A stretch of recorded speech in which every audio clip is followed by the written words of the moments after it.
Graças a paz, bom dia a todos. Vamos abrir a palavra de Deus em Filipenses, no capítulo 4. Filipenses, capítulo 4. A gente vai ler do verso 11 ao 13.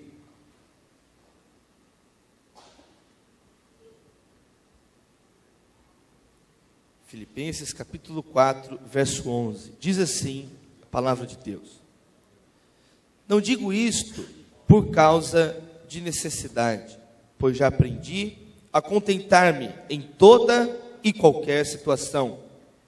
Sei passar necessidade e também sei ter abundância.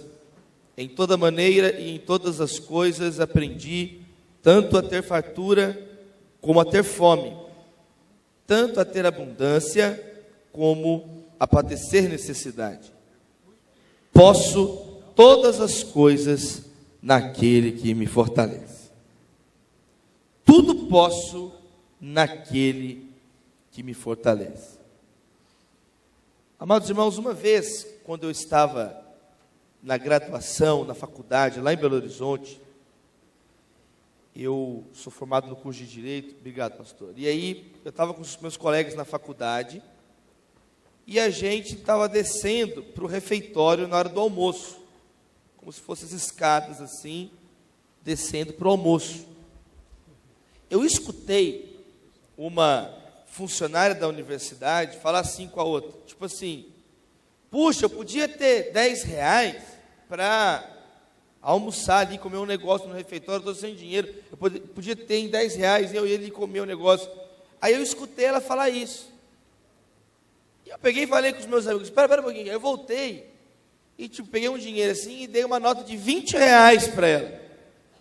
Aí voltei, alcancei meus amigos, falei, tipo assim, né? Aqui eu escutei você falando: pega esse dinheiro aqui, come o negócio ali. Aí peguei e desci.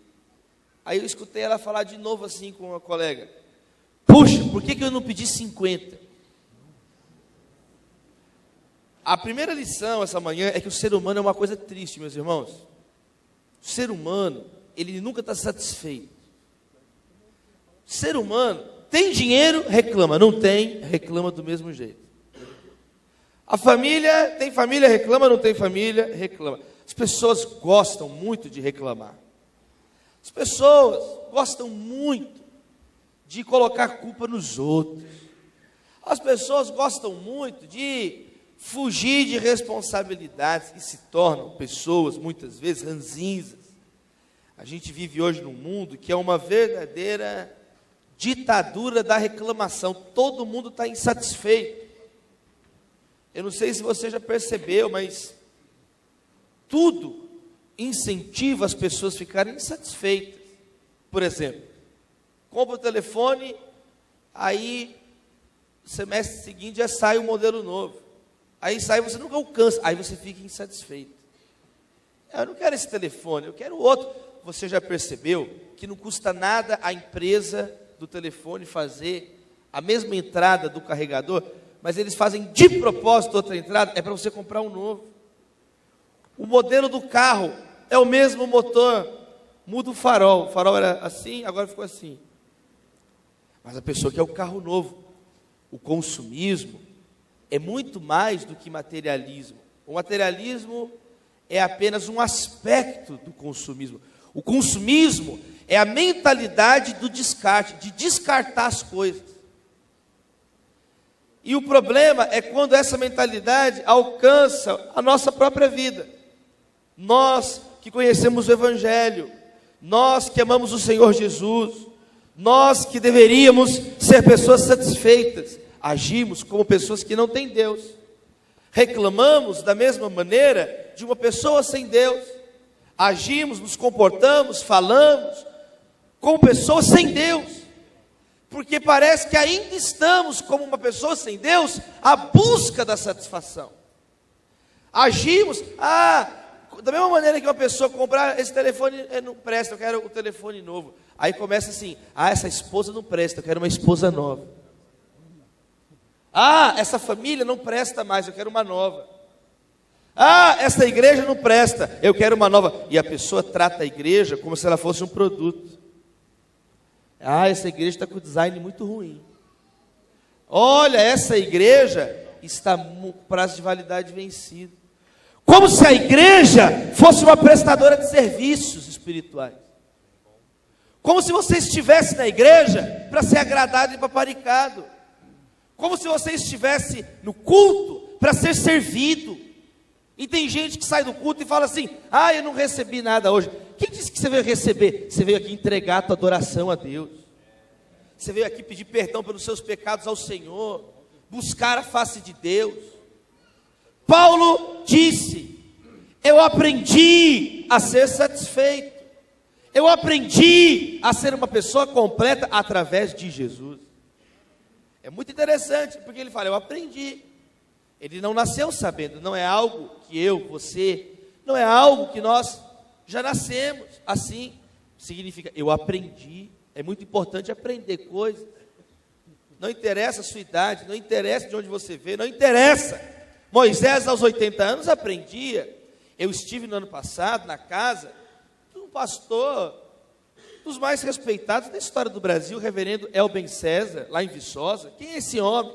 Pastor da igreja presbiteriana, fundador da editora Ultimato, da revista Ultimato, não sei quantos irmãos conhecem. É um homem de Deus, é um homem que ele é neto de pastor e ele já tem bisnetos e netos pastores.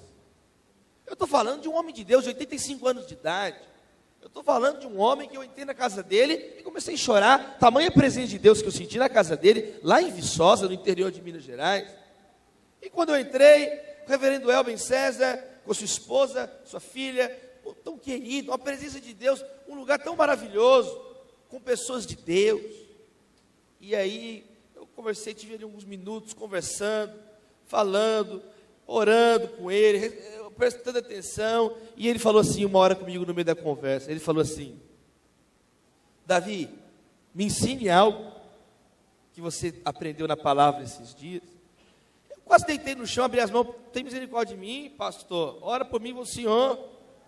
O que eu posso ensinar? Eu não tenho nada para falar não, eu tenho só que aprender. Mas eu achei tão interessante, um homem como esse, com o coração de um discípulo de Jesus.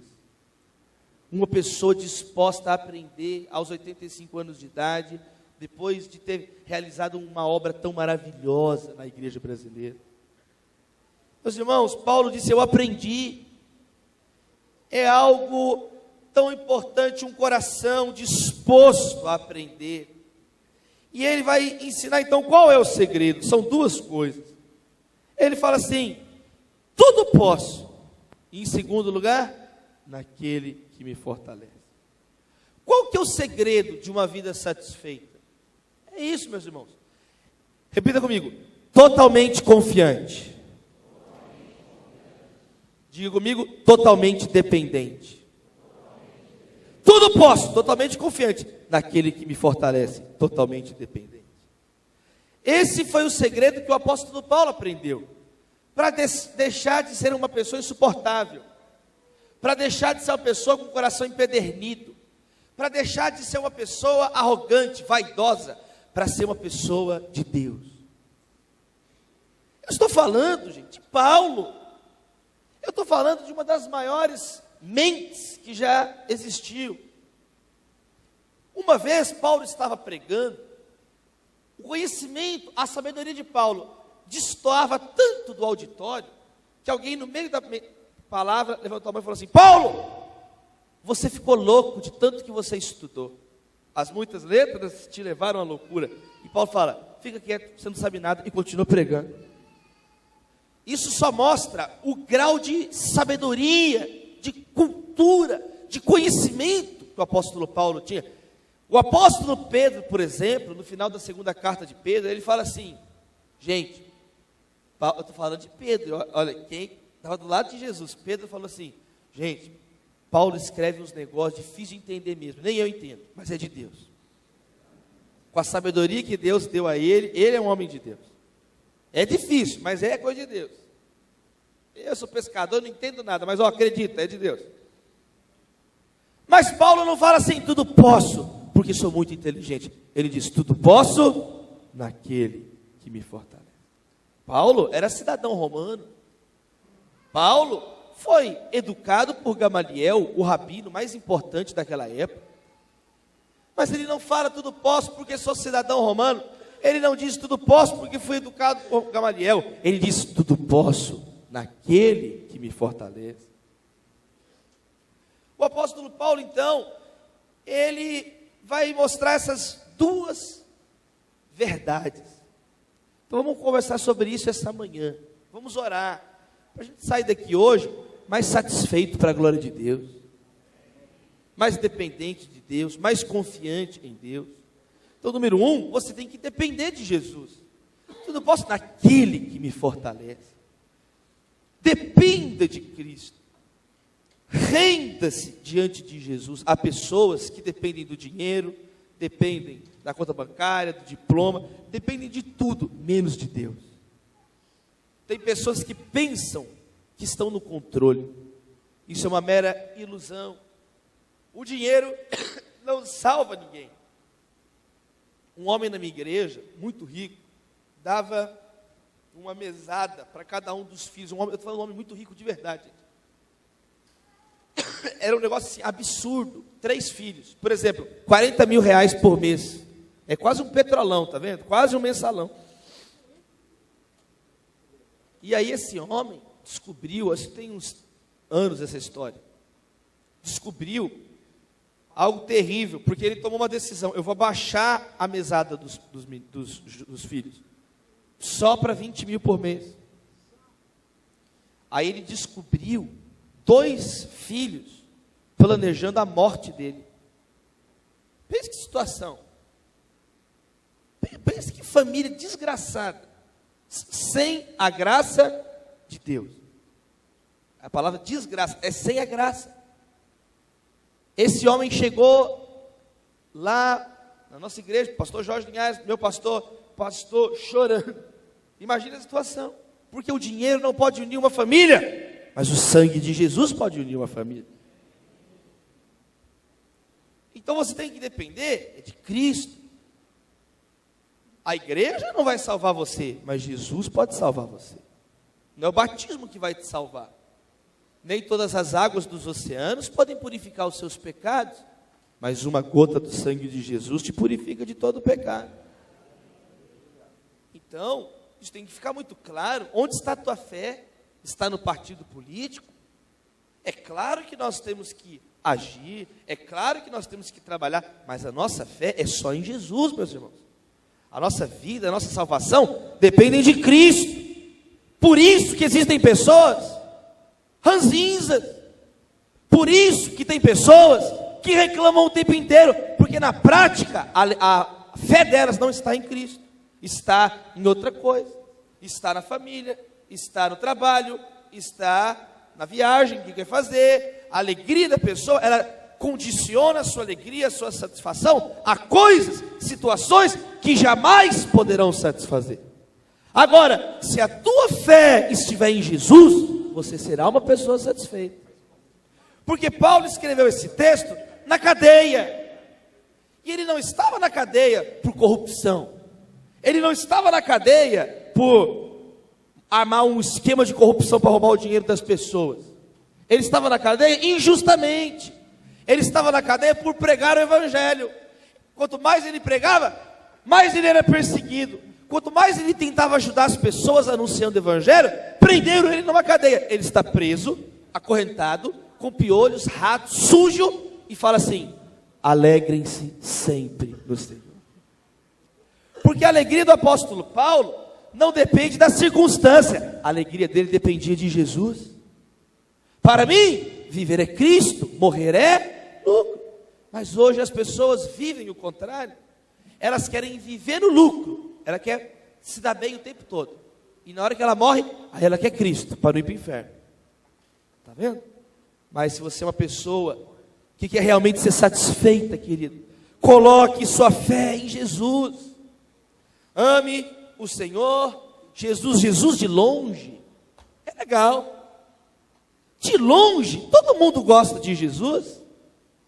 De longe, é muito legal. Jesus não faz mal a ninguém. Jesus está ali na cruz. Jesus está ali, líder do cristianismo. Jesus, qualquer pessoa admira Jesus de longe. O difícil é se submeter a Jesus. Porque quando você se aproxima de Cristo, você começa a ouvir o que Ele está dizendo. Quando você começa a ler a história de Jesus na palavra, nos evangelhos, você vai ouvir as exigências do evangelho de Jesus. E você vai ver que Jesus vai dizer que nós devemos renunciar à nossa vontade do pecado. Ele vai dizer: olha, você tem que renunciar, carregar a cruz, viver em santidade, ser puro de coração, ser misericordioso, ter fome e sede de justiça. E isso ninguém quer. É muito mais fácil então virar as costas para Jesus. Isso é para qualquer um.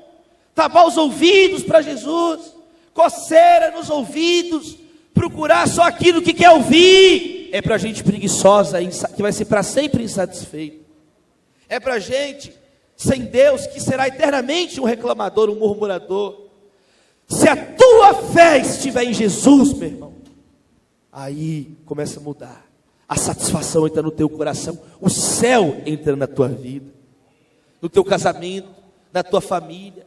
Agora tem mães que reclamam dos filhos, reclamam do marido, mas pagar um preço de oração ninguém quer. Orar contra demônios que estão atacando na família, aí ninguém quer. É muito mais fácil chegar e pedir para o pastor orar. É claro que o pastor vai orar, mas cadê a tua fé em Jesus? Uma mãe me falou uma vez assim: pastor Davi, o meu filho não quer vir para a igreja, ele não está nem aí, eu já fiz de tudo para ele voltar para a igreja, pastor, agora só falta orar. Eu falei: irmã, mas o mais importante é orar, irmã, você está ficando muito doido. O mais importante é a oração, irmã. Está vendo? Nós fizemos uma campanha de oração lá na nossa igreja, na Igreja Batista de Getsemane. No mês de maio, a gente faz uma campanha de oração que chama Meus Filhos para Jesus. E convidamos os pais a irem à igreja 5 da manhã para orar, 1 hora, das 5 às 6, é uma semana de oração. Por que, pastor, tão cedo? Só obedece, vem. Depois você vai para o trabalho, vai para o lugar, vem, porque vai ser acordar 6, 5, não vai fazer diferença. Vem 5 da manhã, das 5 às 6 você ora, aí está melhor o trânsito, dá para ir para o trabalho, não tem desculpa, está vendo? É uma semana de oração para os filhos.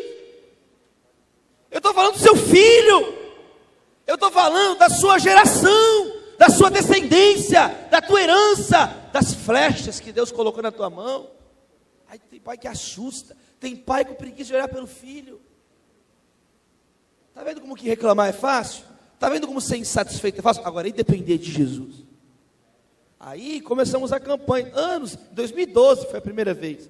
Todo ano nós fazemos, todo ano é uma enxurrada de testemunhos de jovens voltando para os braços de Deus. É claro, tem uma história que eu sempre conto. Uma mãe estava saindo para oração e ela, 4h30 da manhã, saindo de casa, o filho acordou. Mãe, onde a senhora está indo? São 4h30 da manhã. Eu estou indo orar por você, filho, alguém tem que fazer alguma coisa. O menino ficou tão sem graça, que ele falou assim: peraí, mãe. Foi lá, um moleque problemático, um menino envolvido com droga, ele pegou: mãe, se a senhora está fazendo um esforço, eu vou fazer um esforço, leva o meu cachimbo de crack e as pedras de crack. Eu preciso de Deus. E esse menino, essa mãe chegou chorando na igreja. Foi na terça-feira, o segundo dia da campanha de oração. No segundo dia. Ela veio na segunda. Chegando na terça-feira, ela já veio chorando. E já falou: pastor, já valeu a pena. Chorando: pastor Davi, já valeu a pena. Porque é a primeira vez que o meu filho faz qualquer sinal de querer ajuda. Ele é um menino difícil de lidar. E uma situação difícil. E ela abriu a mão, as pedras de crack, o cachimbo de crack. Ela me entregou aquilo. Eu joguei no lixo para não ser preso com porte de drogas na igreja, meus irmãos. Depois eu contei pro meu pastor, eu falei assim: você é doido, menino. Não é assim que fala. Ah, pastor, eu joguei fora. Droga é droga, droga é lixo, eu joguei no lixo. Mas o que eu estou querendo te dizer, meu querido, cadê a nossa dependência de Jesus? A oração é a linguagem da dependência. Uma pessoa que passa um dia, uma semana, um mês, uma vida sem orar, ela está dizendo o quê? Eu me viro, eu que sei o que eu faço. Agora, uma pessoa que ora, como a Bíblia recomenda, orar sem cessar, estar em sintonia com Deus, Uma pessoa que ora está dizendo: Deus, eu preciso da tua sabedoria para tomar decisões.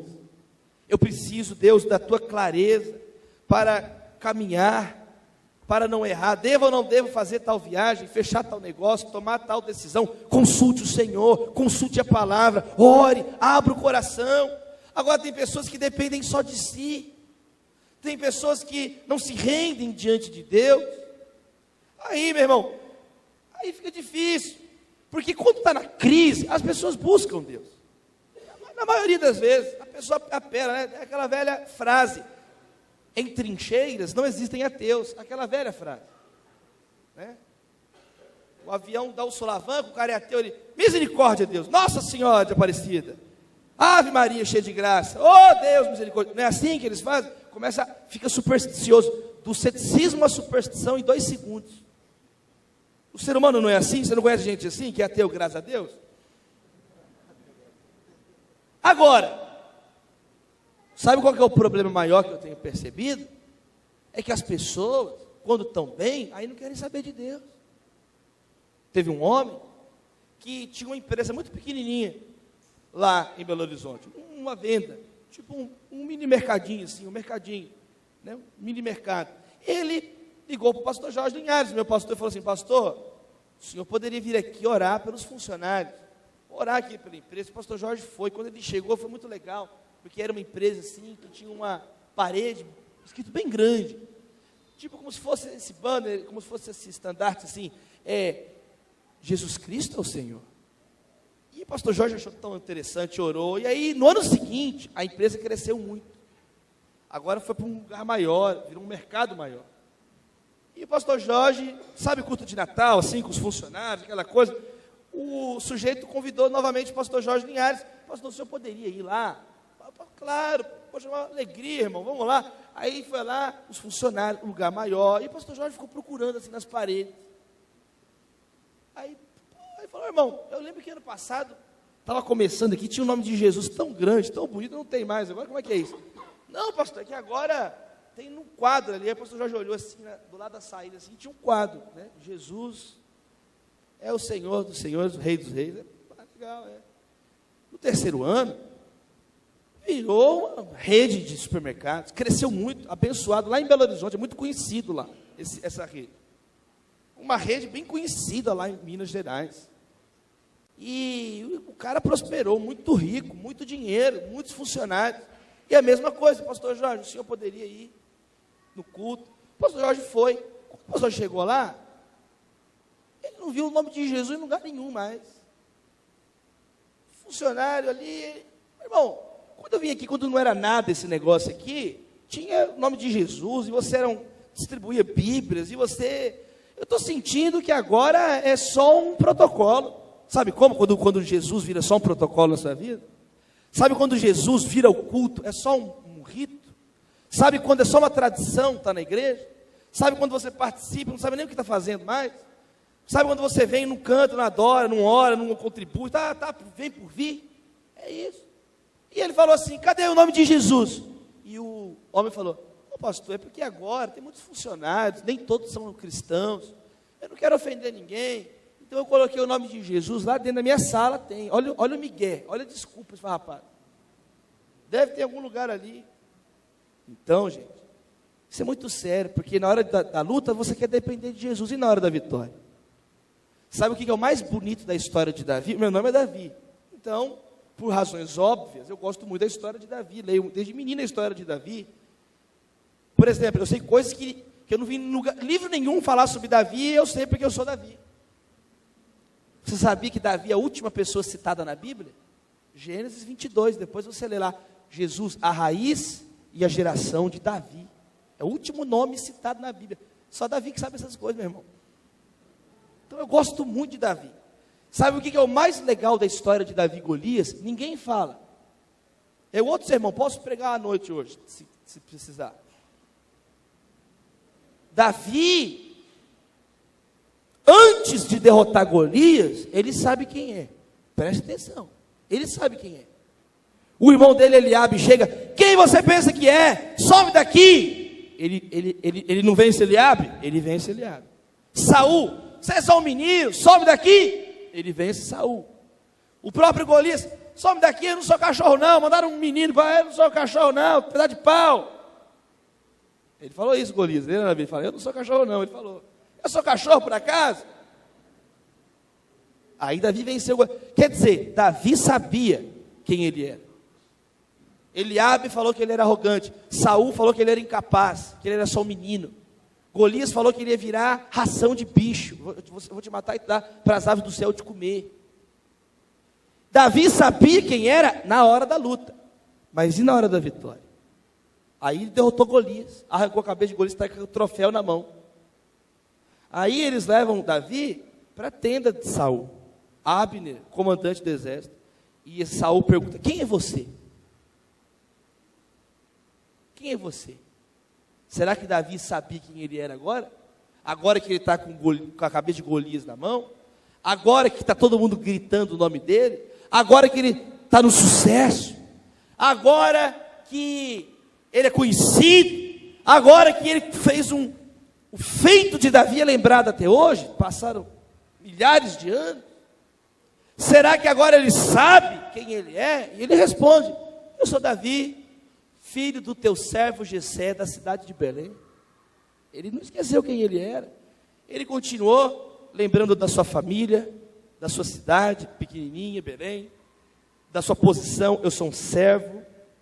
Meus irmãos, isso é nós dependermos de Jesus. Porque tem pessoas que não precisam de uma promoção no emprego. Uma promocinha é suficiente para a pessoa parar de vir à igreja. É o suficiente para a pessoa não orar mais, não depender mais de Deus. Por isso são pessoas insatisfeitas. Por isso, direto eu sou chamado para orar por professor, doutrinador de direito, professor universitário, conhecido no país, livros dessa grossura, cabeça cheia de letras, mas o coração vazio de Deus.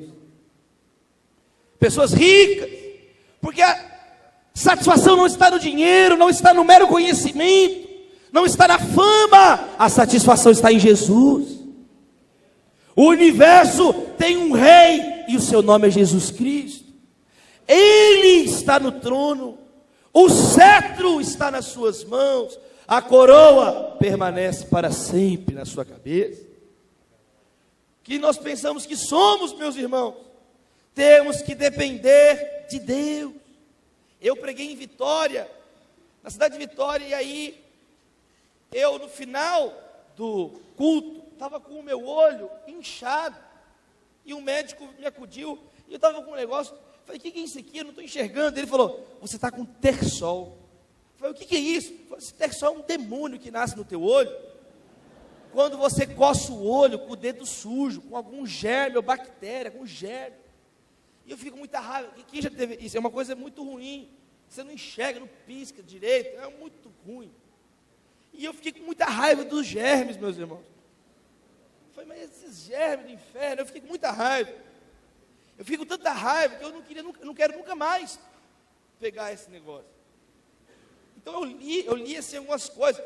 Claro, além de lavar a mão, né, ter cuidado com isso, no avião, tem lugar com muito germe, aquela bandejinha, comecei a ler, a bandejinha do mal, aí você tem que tomar cuidado, aquela bandejinha, no avião, aquele negócio, quando você roda para o vento, assim, aquilo ali tem um monte de bactéria, eles não limpam aquilo, aí eu estou falando sério, eu não quero mais pegar esses germes, porque eu fiquei uma semana fora de circulação, por causa de quê? Germe. Eu descobri até uma coisa, no restaurante, cuidado com o cardápio, meu irmão. O lugar do restaurante com mais germe é no cardápio. Aí eu estou falando sério para você. Aí você tem que ver o cardápio, manda ele para o inferno, e aí lava a mão para comer. Porque o cardápio é o lugar, é o paraíso dos germes, meus irmãos. E eu cheguei no culto, e o pastor falou assim, todo mundo de joelhos. Nós vamos fazer uma oração pelo Brasil, todo mundo de joelho. E aí eu ajoelhei. O pastor falou assim, cara no pó. Meu irmão, quando eu olhei para o chão, Qual foi a única coisa que eu pensei? Tem germe nessa miséria desse chão. Tem germe, como é que eu vou pôr a mão aqui, pastor? Está amarrado. Está cheio de bactérias esse negócio aqui, cheio de germe. E aí foi uma experiência muito interessante, porque eu pensei, olha só, para ajoelhar diante de Deus, eu vou ter que colocar a cara no germe. Para eu lembrar que eu vim do pó, eu vou voltar ao pó. Quando você ajoelha, não tem como ajoelhar sem colocar a mão no germe. Isso é para a gente lembrar quem nós somos. Porque tem pessoa que se acha. Tem pessoa que ele acha que ele é o bonzão. Nós não passamos de pó, de acordo com a Bíblia, que a vida é um vapor, que existe, não existe mais, é uma sombra. O livro de Jó, o que é vida? Ela passa mais rápido que a lançadeira do tecelão, que um navio veloz. Meus irmãos, a nossa vida passa de uma maneira tão rápida. E o que você tem feito com a sua vida? Você está dependendo de Jesus, ou está dependendo das circunstâncias? Por isso que tem pessoas eternamente ingratas, insatisfeitas. É tempo de dependermos de Cristo. Tudo posso naquele que me fortalece. Porque, meu irmão, se você colocar a tua fé em Jesus, aí você pode falar como Paulo também, a outra parte, tudo posso. Você se torna uma pessoa confiante, porque aí você pode ser confiante, porque a confiança não está baseada na sua força, mas na força dele. Nós somos imperfeitos, ele é santo, santo, santo. Nós somos incapazes, ele é todo poderoso. Nós somos limitados, ele é eterno. Nós somos pecadores, ele é o nosso Salvador, o nosso Redentor. Ele é Jesus, Rei dos Reis, Alfa, Ômega, princípio e fim. Maravilhoso, conselheiro, Deus forte, Pai da eternidade, príncipe da paz. Ele ressuscitou, ele é a ressurreição e a vida, ele está vivo. Numa manhã de domingo como essa, o túmulo estava vazio, porque Jesus ressuscitou dentre os mortos. Jesus Cristo está aqui. Ele é o bom pastor, ele é a porta verdadeira, a videira verdadeira. Ele é a luz do mundo. Se você crer em Jesus, você pode ser confiante, porque a tua vida vai ter alimento, luz, proteção. Ainda que eu ande no vale da sombra da morte, eu não vou temer, ele está comigo. Sabe o que significa o Salmo 23? O Senhor é meu pastor e nada me faltará. O Senhor é meu pastor e basta. Por isso que não falta nada. Porque se você ler o Salmo até o final, falta um monte de coisa, gente. Falta proteção. Vale da sombra da morte com medo. Quer dizer, perigo. Não tem nem luz, acabou até a luz no Salmo. Estava faltando energia, estava faltando luz, estava faltando proteção, estava faltando tudo. Mas ele fala, eu não estou nem aí, porque eu tenho o Senhor comigo. Então o Senhor é meu pastor e basta. A segunda cena do Salmo 23, a primeira é a cena do pastor e a segunda é a cena do anfitrião.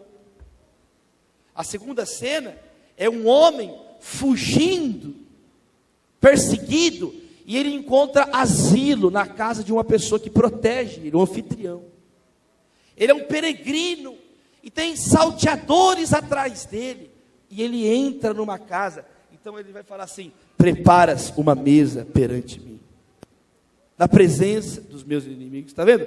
Está faltando alimento, mas ele tem uma mesa para nós, está faltando segurança, mas ele tem proteção para a sua vida, para a sua casa.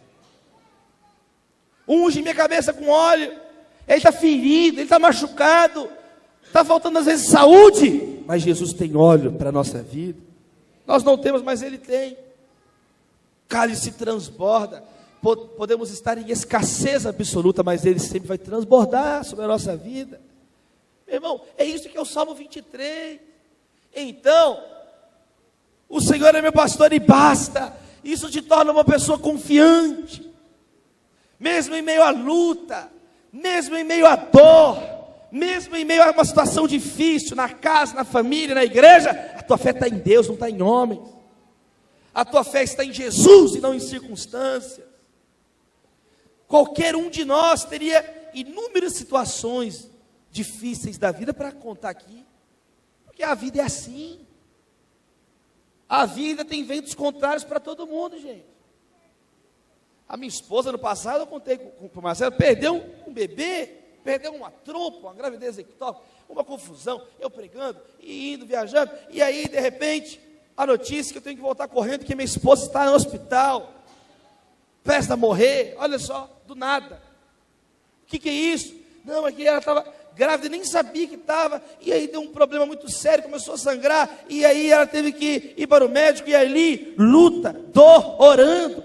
Ela teve a saúde restabelecida para a glória de Deus, pela misericórdia de Deus, mas a vida é assim, luta, e compromisso, tem que pregar, e tem que sair dali, recuperou, e tem que falar de Jesus. Eu não vou falar de Jesus, é claro que eu vou falar de Jesus, porque a minha fé não depende do meu próprio bem-estar, ela depende de Jesus. E Jesus é o mesmo ontem, hoje, eternamente. Está na hora de amadurecer, meus irmãos, a nossa fé. Está na hora de uma fé robusta, forte, alicerçada, arraigada, com raízes profundas. A igreja não é um oba-oba, a igreja não é um parque de diversões, a igreja é um exército. A igreja, ela não é uma brincadeira. Aqui nós estamos falando de temas que podem mudar a vida de famílias inteiras. Nós estamos falando de coisas espirituais seríssimas, eternas, que podem literalmente fazer a diferença entre a morte e a vida de cada um de nós. Entre uma existência mesquinha e miserável, de uma existência bem-aventurada, cheia do poder de Deus. Até quando você vai ser uma pessoa sem confiança? Porque quando fala tudo posso naquele que me fortalece, Paulo não está falando aqui, gente, sobre ser uma pessoa conformada. Não é assim, não interessa se você tem comida, se não tem, está tudo bom mesmo. Não é assim. Significa, primeiro, que nós vamos lutar sempre pelo melhor. O próprio Paulo fala assim, você, 1 Coríntios capítulo 7, ele fala assim, você tem chance de ser livre, verso 21. Você tem chance de ser livre, escravo. Óbvio, aproveite a oportunidade. Você, jovem, tem uma chance de fazer um intercâmbio, faça. Quer dizer, tem uma oportunidade de crescer na vida, cresça. Agora, a tua satisfação não depende disso. Quantos estão entendendo em nome de Jesus? A satisfação não depende disso. É claro que nós vamos lutar, nós vamos orar. Meus irmãos, hoje à noite, nós vamos falar sobre o tema formigas. Eu vou pregar aqui a mensagem sobre Provérbios 6 hoje à noite. Traga um convidado. Nós vamos falar sobre a crise no Brasil. E o que a Bíblia fala sobre isso. Sobre economizar, sobre trabalhar. Fé e trabalho na Bíblia. Quantos querem recursos da palavra de Deus? Convide alguém, chame alguém. Fale, olha, vai ter um negócio na igreja hoje sobre o trabalho, sobre a profissão. Eu vou falar aqui sobre competência na Bíblia, sobre a importância do trabalho. É claro, agora, meus irmãos, a nossa satisfação não depende disso.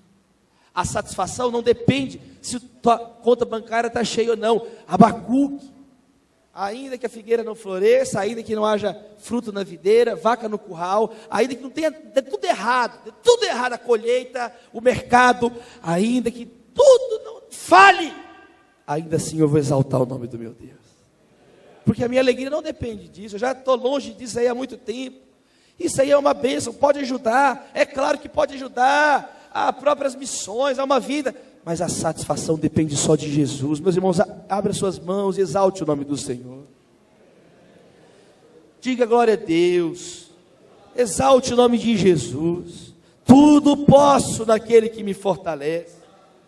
O que nós precisamos é de Jesus, o que nós precisamos é de Deus. Eu quero caminhar para encerrar, para orar, falando sobre a palavra todo.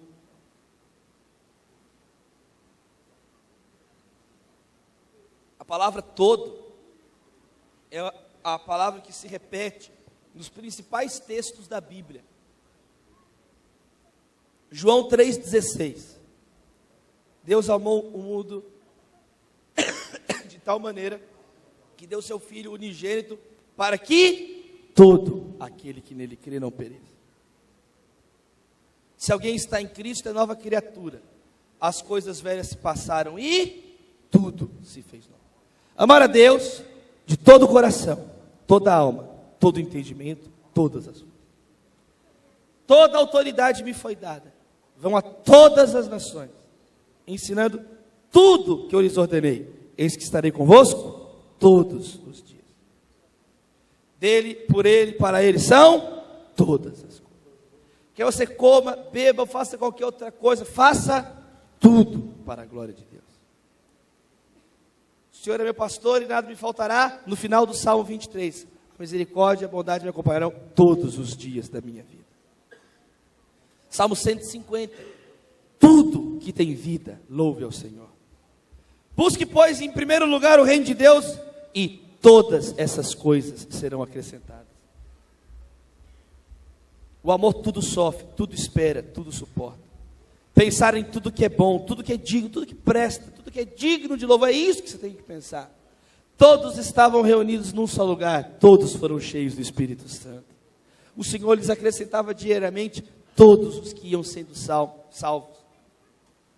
A terra e tudo que nela há pertencem a Deus. Todos pecaram e carecem da glória de Deus. Vinde a mim, todos que estão cansados e sobrecarregados. Toda a escritura é inspirada por Deus. Tudo coopera para o bem daqueles que amam a Deus, para que Deus seja tudo em todos. Deus é todo poderoso. Diante dele todo joelho se dobrará, toda língua confessará que Jesus Cristo é Senhor. A Bíblia mostra o domínio integral de Deus sobre todas as coisas.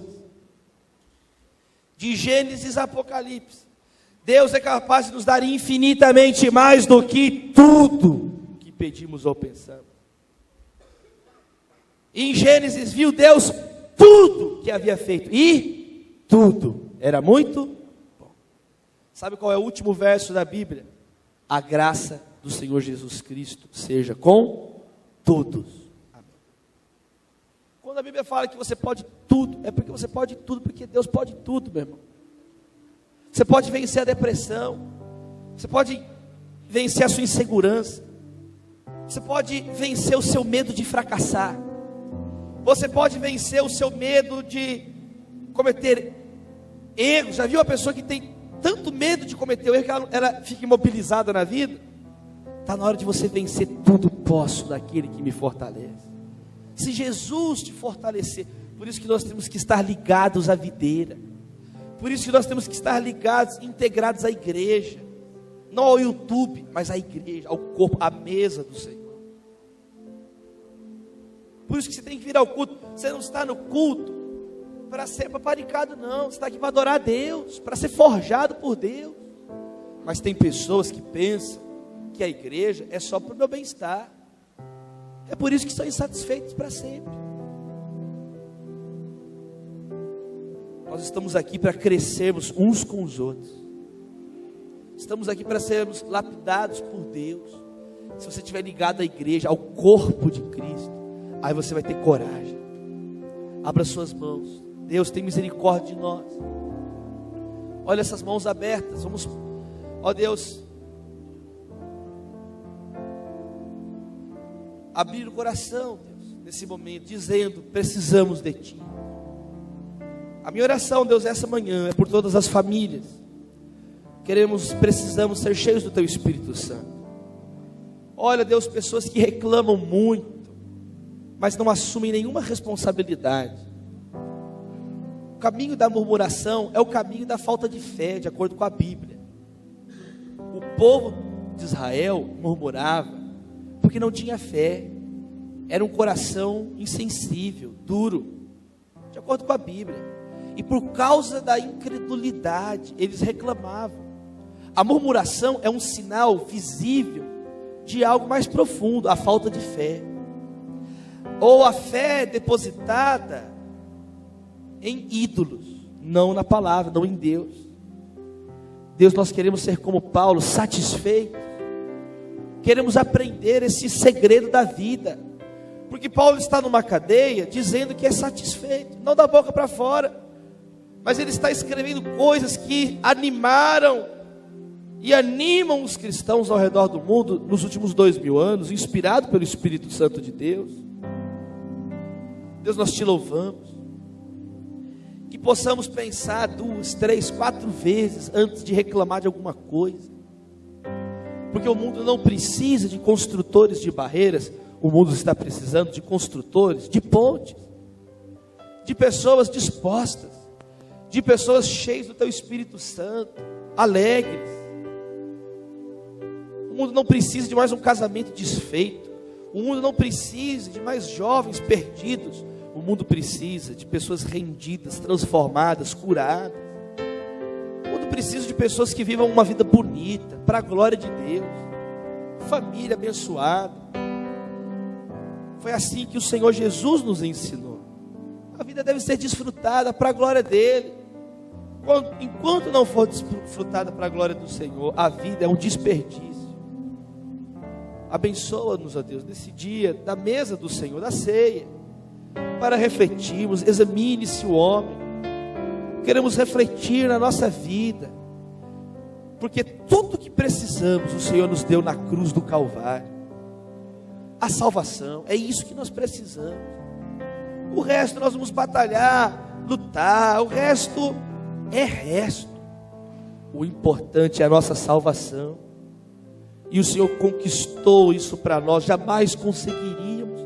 Então nós já temos mais motivos do que o suficiente para sermos gratos todos os dias. Não nos falta mais nada, somos completos em Jesus. Somos completos, a nossa família pode ser completa. Não é claro, a casa própria vai ajudar no conforto, mas não é isso que vai trazer a satisfação. Não são paredes que trazem satisfação para a alma. Poxa, é muito legal ter um móvel novo, um sofá confortável, é muito legal, mas não é o sofá que vai trazer satisfação à minha alma. Mas é claro, vamos trabalhar para estudar, ter um diploma, é muito importante, pode abrir portas, é uma bênção, mas não é o diploma que morreu no nosso lugar na cruz. Não é o cartão de crédito que deu a vida por mim. Não é o meu sobrenome que pode me salvar. É o sangue de Jesus. Não é a placa da igreja. Não é o meu talento. Não é a minha inteligência. Como Paulo orou, nós queremos orar, Deus. Queremos considerar tudo lixo, esterco, comparado com a suprema grandeza do conhecimento de Jesus. É uma palavra forte, mas que mostra a realidade. Nada tem valor perto de Jesus. Ele é Deus, Salvador. E a nossa satisfação, ó Pai, deve estar nele. Nós queremos ser mais satisfeitos em Cristo, ter um coração menos envenenado. Ajuda-nos, ó Deus. Sozinhos nós não conseguimos. Precisamos do teu amparo, precisamos do Senhor.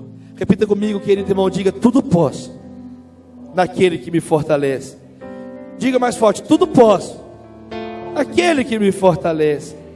Diga: totalmente dependente. Diga: totalmente confiante. Nós oramos para a glória de Deus, em nome de Jesus, amém.